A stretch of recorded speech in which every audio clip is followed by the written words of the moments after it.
جب قرآن پاک آ گیا تو اب تلاوت صرف اور صرف قرآن پاک کی ہوگی، کسی اور کتاب کی تلاوت نہیں کی جا سکتی۔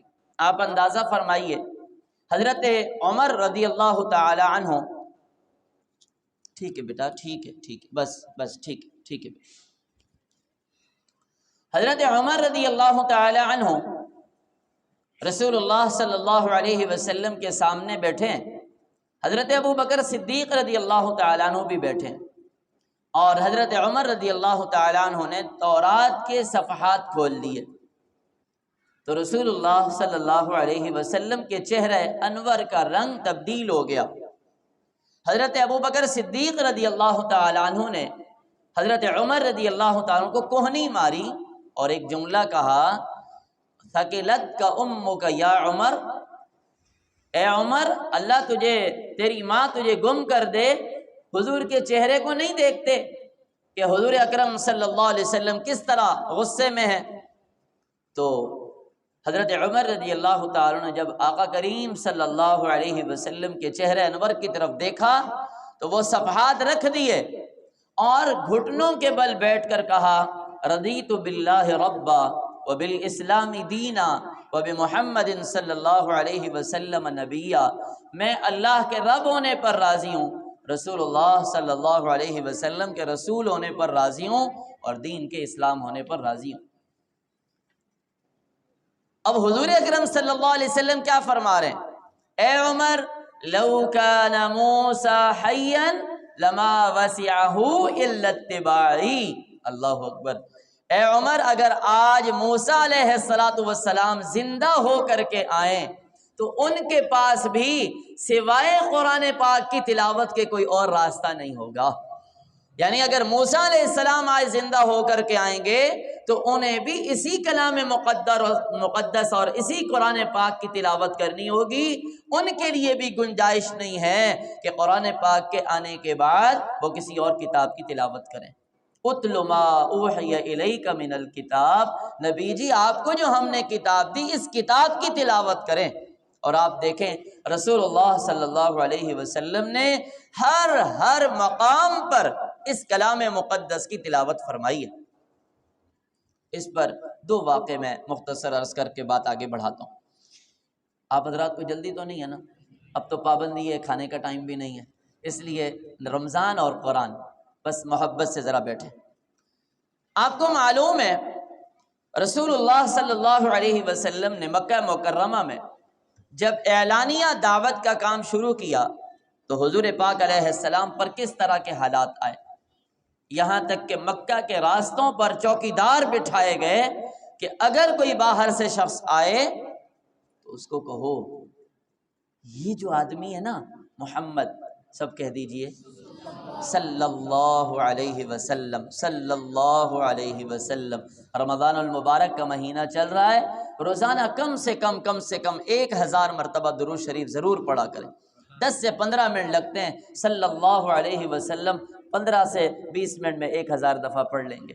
یار مجھے بتائیں نا کتنا بڑی سعادت ہے کہ میرے نبی کریم صلی اللہ علیہ وسلم فرما رہے ہیں کل قیامت کے دن اس شخص کو میں اپنے قریب کر لوں گا جو شخص مجھ پہ زیادہ درود شریف پڑھے گا۔ کتنی بڑی بات، اس لیے حضور پر بہت درود پڑھا کریں، لیکن ابھی اس مجلس میں جب آقا کریم کا نام آئے تو ہم سب نے درود پڑھنا ہے۔ خیر، تو چوکیدار بٹھائے گئے مکہ کی باؤنڈری پر کہ جو آدمی باہر سے آئے اس کو بتائیں یہاں جو کچھ کرنا ہے کرو، لیکن اس شخص کے قریب نہ جانا۔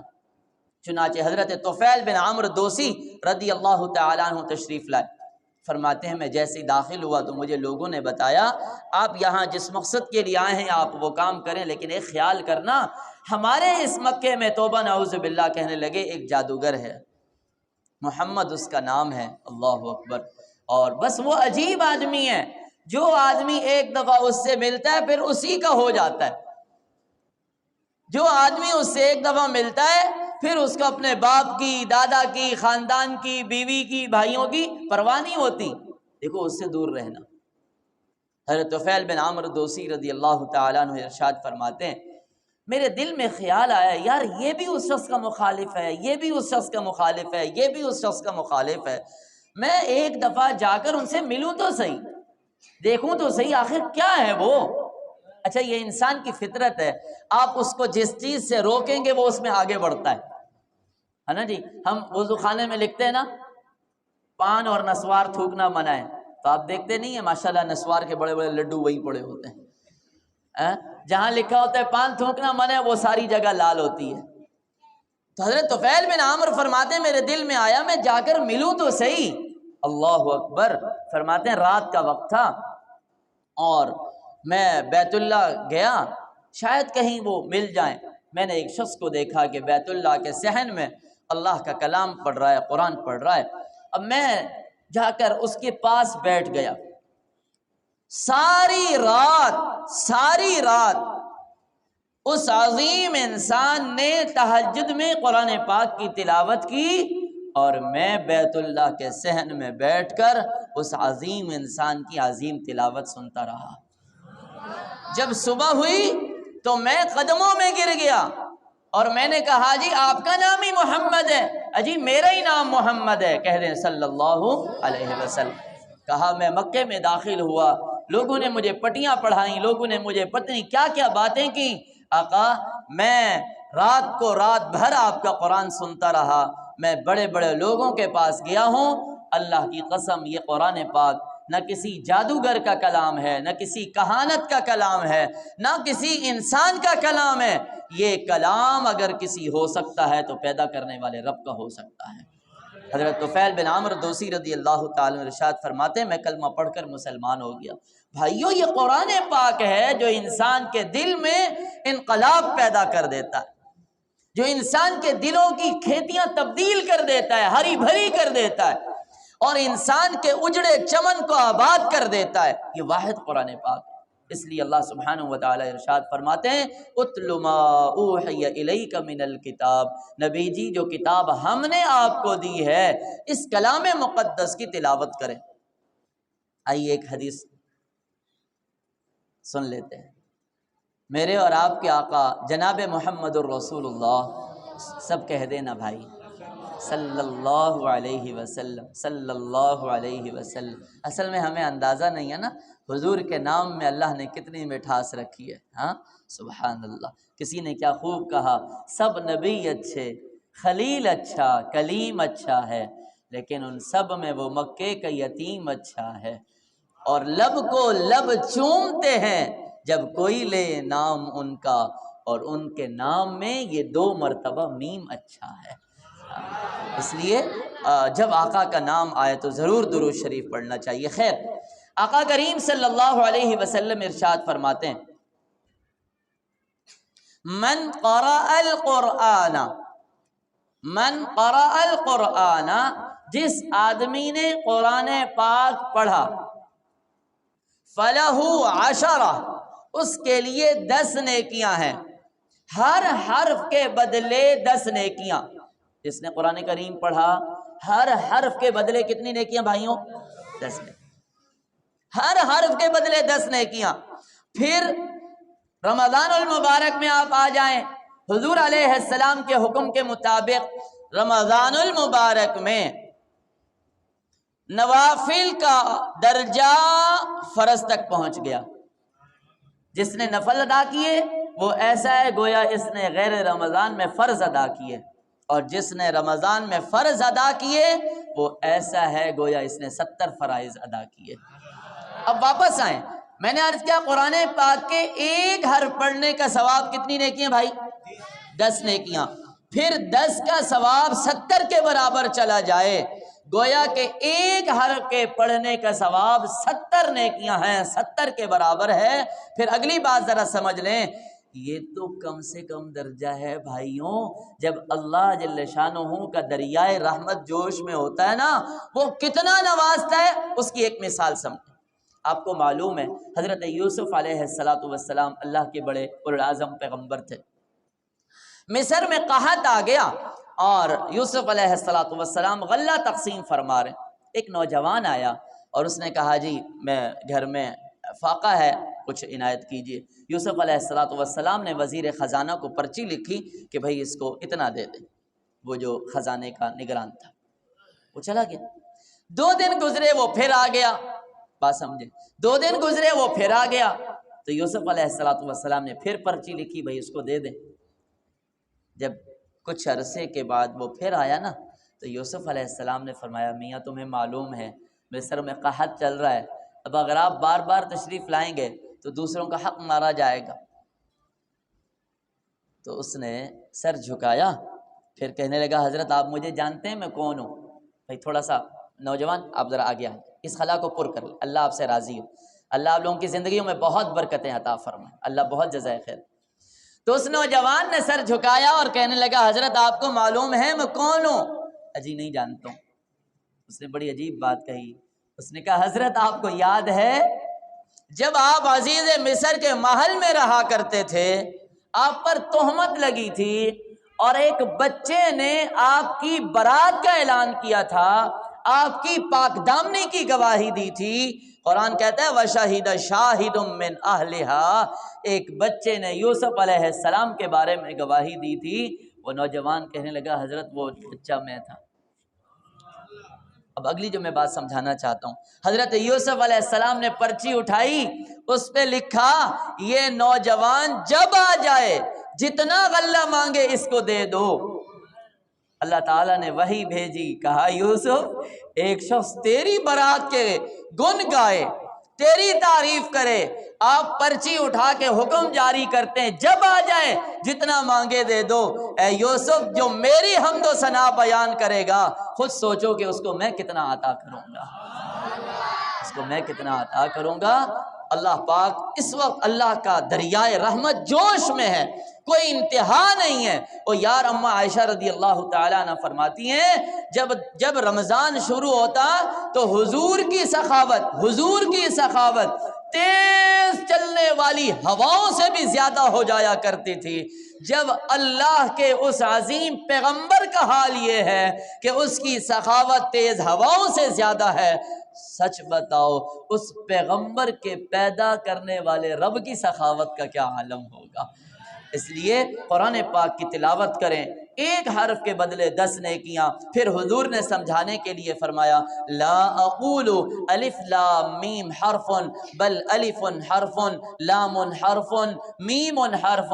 میں یہ نہیں کہتا ہوں کہ الف لام میم ایک حرف ہے، بلکہ الف علیحدہ حرف ہے، لام علیحدہ حرف ہے، میم علیحدہ حرف ہے. یعنی اللہ کے بندے جب میں اور آپ زبان سے کہتے ہیں نا الف لام میم، بس یہ الفاظ ادا کرنے کی دیر ہوتی ہے اور آپ کے میرے نامہ اعمال میں 30 نیکیاں لکھ دی جاتی ہیں. اس لیے قرآن پاک کی بہت زیادہ تلاوت کریں. دوسرا حکم دیا وَأَقِمِ الصَّلَاةَ، نماز قائم کریں. آپ کو معلوم ہے قرآن پاک میں 80 سے زیادہ مقامات پر قرآن پاک نے نماز کا حکم دیا ہے. اور یہ ذرا فرق سمجھ لیں، یہ نہیں کہا کہ نماز پڑھیں، پورے قرآن پاک میں نہیں ہے. اگر یوں ہوتا نماز پڑھیں تو اس کا لفظ تھا اقرأ الصلاۃ، نماز پڑھیں. کہا نہیں اقیم الصلاۃ. اقامت کس کو کہتے ہیں؟ علامہ بیضاوی رحمۃ اللہ علیہ نے اس کی تفسیر میں لکھا، فرماتے ہیں جیسے ایک ٹیڑھی لکڑی کو دونوں طرف پتھر رکھ کے سیدھا کیا جاتا ہے، یہ ہے اقامت. یعنی نماز ایسے پڑھیں جیسے نماز کے پڑھنے کا حق ہے. بھائیوں ہمیں کتنا عرصہ ہو گیا ہم نماز پڑھ رہے ہیں، کیا کبھی ہم نے سوچا ہے ہماری سورہ فاتحہ بھی درست ہے یا نہیں؟ کبھی ہم نے سوچا ہے ہمارا رکوع بھی درست ہے یا نہیں؟ کبھی ہم نے سوچا ہے ہمارا سجدہ بھی ٹھیک ہے یا نہیں؟ کبھی ہم نے سوچا ہے ہماری التحیات بھی ٹھیک ہے یا نہیں؟ یہ پیغمبر کے صحابی آ رہے ہیں نماز پڑھ کر حضور کے قدموں میں آئے، حضور نے فرمایا ارجع صلی فإنک لم تصلی، بھائی واپس جاؤ نماز پڑھو، آپ نے تو نماز نہیں پڑھی. وہ صحابی پریشان ہو گئے کہ یار میں تو ابھی نماز پڑھ کے آ رہا ہوں. وہ واپس گئے، نماز پڑھی، پھر آئے، پھر حضور نے فرمایا ارجع صلی فإنک لم تصلی، جائیے نماز پڑھیے اس لیے کہ آپ نے نماز نہیں پڑھی. جب تیسری بار ایسا ہوا تو اس نے بارگاہ اقدس میں عرض کیا آقا میں تو اسی طرح نماز پڑھتا ہوں، جہاں مجھ سے کوتاہی ہوئی بتا دیجئے. رسول اللہ صلی اللہ علیہ وسلم نے فرمایا جب تم نماز میں رکوع میں جاتے ہو تو رکوع سے سیدھا کھڑے نہیں ہوتے کہ سجدے میں چلے جاتے ہو، یہ تم سے یہ عظیم فرض تم سے چھوٹ رہا ہے، جاؤ اپنی نماز کو درست کر کے پڑھو. میں اور آپ 50 سال سے نمازیں پڑھ رہے ہیں، 40 سال سے نمازیں پڑھ رہے ہیں، کیا کبھی یہ سوچا ہے کہ میں نے اپنی نماز کسی عالم دین کو، کسی قاری صاحب کو، کسی کو جا کر سنائی ہو، اور ہمارے پاس کوئی راستہ نہیں تو یار چلو 3 دن لگا لیتے، وہاں جا کے سیکھنے سکھانے کا عمل ہوتا ہے، اپنی نماز کسی کو سکھا لیتے، کسی کو سنا لیتے۔ آپ کو معلوم ہے رسول اللہ صلی اللہ علیہ وسلم ارشاد فرماتے ہیں ایک شخص 50 سال 60 سال نماز پڑھے گا، اس کی ایک نماز بھی قبول نہیں ہوگی۔ کیوں؟ کیونکہ کبھی رکوع صحیح نہیں ہوگا، کبھی سجدہ صحیح نہیں ہوگا، کبھی قیام صحیح نہیں ہوگا۔ وَأَقِمِ الصَّلَاةَ، نماز کو قائم کریں۔ قرآن کریم کا آپ مزاج دیکھیں، اللہ تعالیٰ ارشاد فرماتے ہیں وَأْمُرْ أَهْلَكَ بِالصَّلَاةِ۔ آپ حضرات تھک گئے؟ اللہ تعالیٰ فرماتے ہیں وَأْمُرْ أَهْلَكَ بِالصَّلَاةِ وَاصْطَبِرْ عَلَيْهَا لَا نَسْأَلُكَ رِزْقًا نَحْنُ نَرْزُقُكَ۔ نبی جی خود نماز کی پابندی کیجئے، اپنے گھر والوں کو نماز کا پابند بنائیے۔ آج کتنے بڑے حاجی صاحب ہیں، کتنے بڑے نمازی صاحب ہیں، کتنے بڑے مفتی صاحب ہیں، خود سب کچھ ہیں، لیکن گھر کی دہلیز کے اندر داخل ہوں تو کوئی دین نہیں ملتا، کوئی نماز روزے کی پابندی نہیں ملتی۔ جیسے آپ پر نماز فرض ہے ویسے ہی آپ کے گھر والوں پر بھی نماز فرض ہے۔ اللہ فرماتے ہیں نماز کی پابندی کرو، فائدہ کیا ہوگا؟ نحن نرزقک، ہم آپ کو رزق کے دروازے کھول کر دکھا دیں گے۔ لا نسألک رزقا، ہم تھوڑی آپ سے رزق چاہتے ہیں، رزق تو اللہ تعالیٰ نے دینا۔ رزق کے دروازے کھولنے تو نماز پابندی کے ساتھ سیکھ کر پڑھنا ہمارے لیے لازم ہوگا۔ پھر فرمایا وَلَذِكْرُ اللَّهِ أَكْبَرُ۔ اچھا نماز کا یہاں ایک اور فائدہ بتایا، إِنَّ الصَّلَاةَ تَنْهَا عَنِ الْفَحْشَاءِ وَالْمُنْكَرِ۔ سچی بات یہ ہے نماز بے حیائی سے روکتی ہے، نماز برے کاموں سے روکتی ہے۔ بھئی اللہ کی بات سچی ہے کہ کچی ہے؟ مل کے بولیں، اللہ کی بات سچی ہے کہ کچی ہے؟ یار سوچنے کی بات یہ نہیں ہے، ہم نمازیں پڑھتے ہیں ہم سے گناہ نہیں چھوٹتے، اللہ فرماتے ہیں نمازیں پڑھو گے تو گناہ چھوٹ جائیں گے۔ خرابی کہاں ہے؟ میرے میں۔ بھائی میں صحیح طریقے سے نماز پڑھوں اور میرے سے برائیاں دور نہ ہو نہیں سکتا۔ حضور کے پاس ایک آدمی آ کے کہتا ہے حضور وہ فلاں شخص نماز پڑھتا ہے لیکن چوری بھی کرتا ہے۔ حضور نے فرمایا اگر تم سچ کہتے ہو نا یہ نماز ان قریب اس سے چوری کی عادت ختم کرا دے گی۔ یہی ہوا، کچھ دن گزرے اس کی چوری کی عادت ختم ہو گئی۔ بھائی میرے اندر بے ایمانی ہے، میرے اندر غیبت کا مادہ ہے، میرے اندر جھوٹ بولنے کی بیماری ہے، میرے اندر دنیا کی بیماریاں ہیں، تو میں نماز صحیح کر لوں ساری بیماریاں ٹھیک ہو جائیں گی۔ ان الصلاۃ تنہا عن الفحشاء والمنکر، نماز روکتی ہے برے کاموں سے اور بے حیائی کی باتوں سے۔ ولذکر اللہ اکبر، اور اللہ کا ذکر بہت بڑی چیز ہے۔ بھائیوں سب سے بڑا ذکر اللہ کا قرآن پاک کی تلاوت ہے۔ اتنا بڑا ذکر ہے کہ رسول اللہ صلی اللہ علیہ وسلم ارشاد فرماتے ہیں جو آدمی قرآن پاک کی تلاوت کرے اور اتنی زیادہ تلاوت کرے کہ اس کو دعائیں کرنے کا بھی موقع نہ ملے تو وہ دوسرے لوگ جتنی دعائیں کر رہے ہیں اور ان کے دعاؤں کرنے پر اللہ تعالیٰ ان کو نواز رہے ہیں، یہ قرآن پاک کی جو تلاوت کر رہا ہے نا اللہ اس کو بن مانگے ساری چیزیں عطا فرما دیتے ہیں۔ اس لیے قرآن پاک کی تلاوت، بس حدیث بیان کر کے بات ختم کروں، اللہ تعالیٰ فرماتے ہیں واللہ یعلم ما تصنعون، جو تم کرتے ہو نا اللہ کو خوب معلوم۔ حضرت ابو ذر غفاری رضی اللہ تعالیٰ عنہ فرماتے ہیں میں رسول اللہ، سب کہہ دینا بھائی، صلی اللہ علیہ وسلم، صلی اللہ علیہ وسلم فرماتے ہیں میں آقا کی خدمت میں آیا اور میں نے کہا اوصینی یا رسول اللہ، آقا مجھے کوئی نصیحت فرما دیجئے۔ ہوتا ہے نا انسان بڑوں کے پاس جاتا ہے کہ مجھے کوئی بات بتا دیں، کوئی نصیحت کر دیں، تو رسول اللہ صلی اللہ علیہ وسلم نے 2 باتیں کہی۔ نمبر 1 فرمایا علیک بتقوی اللہ فإنہ رأس الامر کلہ، اے ابو ذر تقوی کا خیال کرنا، تقوی کو لازم پکڑنا، یعنی گناہوں سے بچنا، اس لیے کہ تقوی ہر کام کی بنیاد ہے۔ تقوی ہر کام کی بنیاد ہے۔ بھائی میں آپ سے پوچھ رہا ہوں اگر میرے دل کے اندر اللہ کا خوف ہے اور میں پہاڑوں کے بیچ میں چلا جاؤں تو میں گناہ نہیں کروں گا، اس لیے کہ میں دیکھ رہا ہوں ساری دنیا میں مجھے دیکھنے والا کوئی نہیں ہے لیکن میرا رب تو مجھے دیکھ رہا ہے نا۔ اور اگر اللہ کا خوف نہ ہو تو پھر کیا ہوتا ہے اس کے اوپر اس کو نگران بناؤ، اس کے اوپر اس کو نگران بناؤ، اس کے اوپر اس کو نگران بناؤ، ہیں یہ اینٹی کرپشن پولیس بناؤ، یہ FIA بناؤ، یہ فلانی بناؤ، جو بناتے ہیں بجائے حالات ٹھیک ہونے کے اور زیادہ خراب ہو جاتے ہیں۔ کیوں؟ کیونکہ دل میں اللہ کا خوف نہیں ہے۔ جس دن اللہ کا خوف دل میں پیدا ہو گیا، سچ بتاؤ کیا انسان جب یہ سمجھتا ہو کہ سامنے رینجر والا کھڑا ہو کر مجھے دیکھ رہا ہے، یہ چوری کرے گا؟ جب اس کو معلوم ہے سامنے پولیس کھڑی ہے، کیمرے لگے ہوئے ہیں، کیا یہ ڈکیتی کرے گا؟ کیونکہ اس کو معلوم ہے سامنے کوئی دیکھ رہا ہے، یار میرا اللہ مجھے دیکھ رہا ہے، میرا اللہ میرے ساتھ ہے، میرا اللہ میری باتوں کو سنتا ہے، اور پھر میں گناہ کرتا ہوں۔ بڑی عجیب سی بات ہے، کیسے انسان کر لیتا ہے؟ خیر، تو اللہ تعالیٰ رسول اللہ صلی اللہ علیہ وسلم نے ارشاد فرمایا، اے ابو ذر علیک بتقوی اللہ فإنہ رأس الامر کلہ، اے ابو ذر تقوی کو لازم پکڑنا کہ یہ ہر کام کی بنیاد ہے۔ دوسری بات فرمائی، وعلیک بتلاوت القرآن، قرآن پاک کی تلاوت کرنا۔ دو فائدے بتائے، فَإِنَّهُ نُورٌ فِي الْأَرْضِ وَزُخْرٌ فِي السَّمَاءِ، اس لیے کہ یہ قرآن زمین میں تیرے لیے نور پیدا کرے گا اور آسمان میں تیرے لیے ذخیرہ ہوگا۔ کیا مطلب؟ مطلب یہ کہ جب یہ قرآن کی تلاوت کرو گے، یہ قرآن تمہاری زندگیوں کو نور سے بھر دے گا۔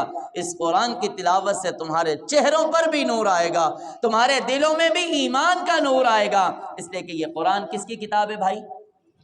اللہ کی کتاب ہے۔ اور اللہ کون ہے؟ اللہ نور السماوات والارض، اللہ آسمان اور زمین کا نور ہے۔ تو جو انسان اللہ کی کلام پڑھتا ہے، اللہ کی کتاب پڑھتا ہے، اس کا دل بھی روشن اور منور ہو جاتا ہے۔ اس لیے حضور نے فرمایا قرآن پاک کی تلاوت کیا کرو، اس لیے کہ زمین میں نور ہے اور آسمان میں ذخیرہ ہے۔ کیا مطلب آسمان میں ذخیرہ ہے؟ میں اور آپ جانتے ہیں جنت 7ویں آسمان کے اوپر ہے اور جہنم 7ویں زمین کے نیچے ہے۔ جو آدمی قرآن پاک کی تلاوت کرے گا، اس کے اعمال وہاں ذخیرہ ہوتے رہتے ہیں، بڑھتے رہتے ہیں، اعمال نامہ اس کا بڑھتا رہتا ہے۔ کل قیامت کے دن اس کو پتہ چلے گا اس قرآن کریم نے مجھے کتنا فائدہ دیا۔ آخری بات، قرآن پاک کی اس آیت کا مختصر خلاصہ اور حدیث مبارکہ کا میں عرض کر چکا۔ آخری بات سمجھ، دیکھو بھائی رمضان کا مہینہ چل رہا ہے، زیادہ سے زیادہ وقت کو قیمتی بنائیں، لیکن 3-4 چیزوں سے ضرور پرہیز کریں۔ میں آپ کے سامنے جھولی پھیلا کے عرض کرتا ہوں۔ نمبر 1، گردن کٹ جائے جھوٹ نہ بولیں، جھوٹ نہ بولیں۔ اللہ کی قسم مجھے اور آپ کو اگر پتہ چل جائے کہ جھوٹ بولنے کی بدبو کتنی ہے، ہم جیتے جی مر جائیں کبھی جھوٹ نہ بولیں، اور اللہ تعالیٰ ہماری طرف سے بہترین جزائے خیر دے۔ ہمارے نبی کریم صلی اللہ علیہ وسلم کو فرمایا، من لم يدع قول الزور والعمل به فليس لله حاجة ان يدع طعامه وشرابه، جو آدمی جھوٹ بولنا نہیں چھوڑ سکتا، پھر اللہ کو تمہارے بھوکا پیاسا رہنے کی کوئی ضرورت نہیں۔ یار میں روزہ بھی رکھ رہا ہوں، جھوٹ بھی بول رہا ہوں، میں نماز بھی پڑھ رہا ہوں، جھوٹ بھی بولتا ہوں، میں قرآن بھی پڑھتا ہوں، جھوٹ بھی بولتا ہوں، میری کیا زندگی ہے؟ نمبر 2، غیبت نہ کر۔ جہاں 2 مسلمان جمع ہوتے ہیں، تیسرے کی غیبت شروع ہو جاتی ہے۔ آپ سے میں پوچھتا ہوں، اس راستے پر خدا نخواستہ اللہ تعالیٰ آپ کی بھی اور میری بھی بھائیوں کی اولاد کی حفاظت فرمائے۔ اس راستے پر کسی بیچارے کا بھائی پڑا ہوا ہو، مرا ہوا، دوسرا کوئی آ کے انسان تمہارے بھائی کے جسم کو کاٹنا شروع کر دے، آپ کو برداشت ہوگا؟ نہیں نا۔ قرآن کیا کہتا ہے؟ اَيُحِبُّ أَحَدُكُمْ أَن يَأْكُلَ لَحْمَ أَخِيهِ مَيْتًا فَكَرِهْتُمُوهُ، بھلا تم اپنے بھائی کا مردہ گوشت کھانا پسند کرتے ہو؟ یار وہ تو تمہیں ناپسند ہے، غیبت تمہیں کیسے پسند ہے؟ یعنی غیبت کرنا اپنے بھائی کا مردہ گوشت کھانے سے بھی زیادہ بدتر ہے۔ ہم جہاں بیٹھتے ہیں، یار وہ ٹائم پاس نہیں ہو رہا تھا تو بس گپ شپ کر رہے تھے، اچھا پھر کیا کہتے ہیں؟ یار کہنا تو نہیں چاہیے بھائی، نہیں کہنا چاہیے تو پھر چپ ہو جاؤ۔ کیوں غیبت کر رہے ہو؟ کیوں دوسروں کی برائیاں بیان کر رہے ہو؟ کیوں دوسروں کے عیب اچھال رہے ہو؟ یاد رکھیں اگر کسی مسلمان میں عیب ہے اور آپ نے لوگوں کے سامنے اس کا عیب ظاہر کر دیا۔ اللہ اکبر، اللہ اکبر۔ مجھے وہ حدیث کہاں یاد آئی، حضور نے فرمایا من ستر مسلما سترہ اللہ یوم القیامہ، جو آدمی کسی مسلمان کے عیب پر پردہ ڈالے گا، کل قیامت کے دن اللہ سبحانہ و تعالی قیامت کے دن اس کے عیبوں پر پردہ ڈالیں گے۔ اور اگر تم نے کسی مسلمان کے عیب کو لوگوں میں اچھالا، اللہ تمہیں بھی لوگوں میں ذلیل اور رسوا کر کے رکھ دیں گے۔ اس لیے غیبت نہ کریں، غیبت نہ کریں۔ نمبر 3، خدا کے واسطے لگائی بجھائی نہ کریں۔ لگائی بجھائی جانتے ہیں؟ اس کی بات اس کو پہنچائی، اس کی بات اس کو پہنچائی، آپس میں لڑا دیا، جس کو کہتے ہیں چغلی کھانا۔ نہ کریں۔ خصوصاً یہ بات جا کے گھروں میں اپنی عورتوں کو بتائیں، بہت بڑا مسئلہ ہے۔ عورت جہاں بیٹھ گئی نا، ارے بہن بتانا نہیں کسی کو، وہ فلانی آئی تھی، وہ تو کہہ رہی تھی تم ایسی ہو۔ اب اس کو جا کے کہا وہ فلانی آئی تھی، وہ تو کہہ رہی تم ایسی ہو۔ رسول اللہ صلی اللہ علیہ وسلم فرما رہے لا يدخل الجنت قتال، چغل خور جنت میں جا ہی نہیں سکتا۔ حضور پاس سے گزرے، 2 قبریں بنی ہوئی ہیں، حضور نے فرمایا دونوں کو عذاب ہو رہا ہے۔ ایک کو اس لیے عذاب ہو رہا ہے یمشی بن نمیمہ، چغل خوری کیا کرتا تھا، اور دوسرا یہ پیشاب سے نہیں بچا کرتا تھا۔ پیشاب کرتا تھا تو پیشاب کے قطروں سے اپنی حفاظت نہیں کیا کرتا تھا۔ کیا مطلب؟ انسان بے دہانی میں بیٹھتا ہے، کسی ایسی جگہ پیشاب کے لیے بیٹھ گیا کہ وہ جگہ مناسب نہیں تھی، پیشاب کے چھینٹے اڑ کے دوبارہ اس کے جسم پر آ رہے، یہ پیشاب سے نہیں بچ رہا۔ آپ کو معلوم ہے رسول اللہ صلی اللہ علیہ وسلم جب قضاء حاجت فرماتے تھے تو پہلے اس جگہ کو نرم فرماتے تاکہ وہ اس طرف پیشاب جائے، واپس پلٹ کر جسم پر نہ آئے۔ حضور نے فرمایا دونوں کو عذاب ہو رہا ہے، ایک چغل خوری کرتا تھا اور دوسرا پیشاب کے قطروں سے نہیں بچتا تھا۔ اس لیے بھائی ہم نے قرآن پاک کی تلاوت بھی کرنی ہے، ہم نے نمازوں کی پابندی بھی کرنی ہے، نمازوں کو سیکھ کر بھی پڑھنا ہے، اور تیسرا میں نے عرض کیا گناہوں سے خود کو بچانا ہے۔ رمضان المبارک میں آپ تلاوت کرتے کرتے تھک گئے، سو جائیں، نوافل پڑھتے پڑھتے تھک گئے، سو جائیں، یقین کریں آپ سو گئے، آپ روزے سے ہیں، آپ کو ثواب ملے گا۔ لیکن اگر آپ وقت خرچ کرنے کے لیے، وقت پاس کرنے کے لیے دوسرے بندے کے ساتھ بیٹھ کے غیبتیں کرتے ہیں، جھوٹ بولتے ہیں، دوسروں پر الزام تراشی کرتے ہیں، تہمتیں لگاتے ہیں، بھائیوں پھر اس روزے کا فائدہ تو نہ ہونا، پھر ہماری ان نمازوں کا فائدہ تو نہ ہوا۔ اللہ تعالی ہمیں سمجھنے کی توفیق عطا فرمائے۔ وآخر دعوانا الحمدللہ رب العالمین والعاقبۃ للمتقین والصلاة والسلام علی سید الانبیاء والمرسلین اللہم صلی علی سیدنا و مولانا محمد وعلی آل سیدنا و مولانا محمد وبارک وسلم یا ارحم الراحمین یا ارحم الراحمین یا ارحم الراحمین۔ اے اللہ ہمارے بیٹھنے کو قبول فرمائیے، اے اللہ ہمارے گناہوں کو معاف فرمائیے، اے اللہ اس رمضان المبارک کی برکت سے ہمیں اپنی زندگیاں بدلنے کی توفیق عطا فرمائیے، اے اللہ قرآن کریم کے مطابق، رسول اللہ صلی اللہ علیہ وسلم کے فرمان کے مطابق زندگی گزارنے کی توفیق عطا فرمائیے۔ اے ارحم الراحمین غلط بولنے سے، غلط دیکھنے سے، غلط سننے سے ہماری حفاظت فرمائیے، اے اللہ روحانی اور جسمانی بیماریوں سے ہمیں شفاء کاملہ عطا فرمائیے، اے اللہ غیبت، حسد، جھوٹ، تکبر، شرک، اے اللہ ہر بیماری سے ہمیں محفوظ فرمائیے، اے اللہ جو پریشان حال ہیں سب مسلمانوں کی پریشانیاں دور فرمائیے، اے اللہ سب کی مشکلات کو آسان فرمائیے، اے اللہ محض اپنے فضل و کرم سے ہماری دعاؤں کو قبول فرمائیے، اے اللہ یہ پہلا عشرہ رحمت کا عشرہ ہے، اے اللہ ہم سب کو اپنی رحمت میں لے لیجئے، اے اللہ ہمارے لیے خیر کے فیصلے فرما دیجئے، اے ارحم الراحمین رحم کے فیصلے فرما دیجئے، اے اللہ یہ جتنے دوست بیٹھیں قرآن پاک کی محبت میں بیٹھیں، اے اللہ ہم سب کو اپنی خالص محبت نصیب فرما دیجئے، اے اللہ اپنے فضل سے کرم سے ہماری دعاؤں کو قبول فرمائیے۔ وصلی اللہ تعالی علی خیر خلقہ سیدنا و مولانا محمد وعلی آلہ و اصحابہ اجمعین، آمین آمین برحمتک یا رحمۃ۔ اللہ سب کا بیٹھنا قبول فرمائے۔